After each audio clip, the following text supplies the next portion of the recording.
Swag caption వచ్చేసరికి swag అనకానికి స్వాగతం. ఈ సినిమా ట్రైలర్ రిలీజ్ అయిందండి. ఈ సినిమాకి హీరో వచ్చేసరికి శ్రీ విష్ణు, హీరోయిన్స్ వచ్చేసరికి రీతు వర్మ అండ్ మీరా జాస్మిన్. ఈ మీరా జాస్మిన్ గారు చాలా రోజుల తర్వాత ఒక మంచి సినిమాతో ఎంట్రీ ఇవ్వబోతున్నారు. So let's start to trailer review.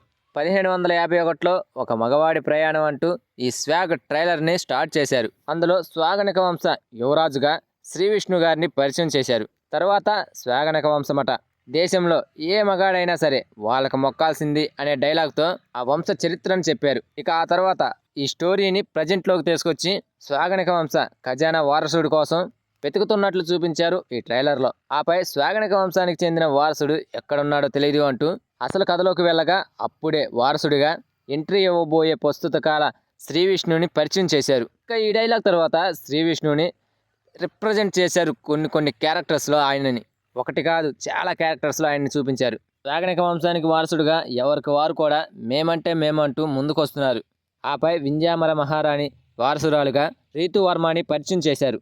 సంపదంతా ఆమెది కాబట్టి నాకే చెందాలి అంటూ ఆ నిధి కోసం ఈ రీతు వర్మ కూడా రంగంలోకి దిగుతుంది. స్వాగనక వంశ వారసుడు, ఆ వారసత్వంతో వచ్చే నిధి, ఇక దానికోసం వంశ వారసుడు నేనే అంటూ ఎవరికి వాళ్ళు రంగంలోకి దిగడం ఈ ట్రైలర్లో చాలా ఇంట్రెస్టింగ్గా చూపించారు. నిజమైన వారసుడిని మాత్రం ఒక పేదవాడిగా చూపించారు. అతను తన వారసత్వాన్ని ఎలా ప్రూవ్ చేసుకున్నాడనేది ఈ ట్రైలర్లో చాలా ఇంట్రెస్టింగ్గా చూపించబోతున్నట్లు తెలుస్తుంది.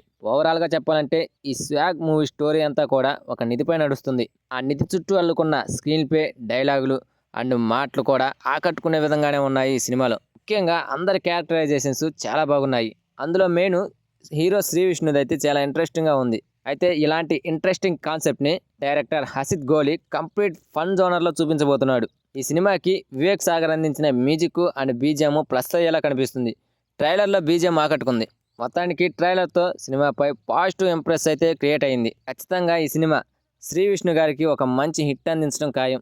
ఇక ట్రైలర్ చివరిలో అచ్చ తెలుగు మూవీ అని చెప్పారు. నిజంగానే ఇది ఒక అచ్చ తెలుగు మూవీలానే కనిపించింది, డైలాగులు కానీ మాటలు కానీ చూస్తున్నాక.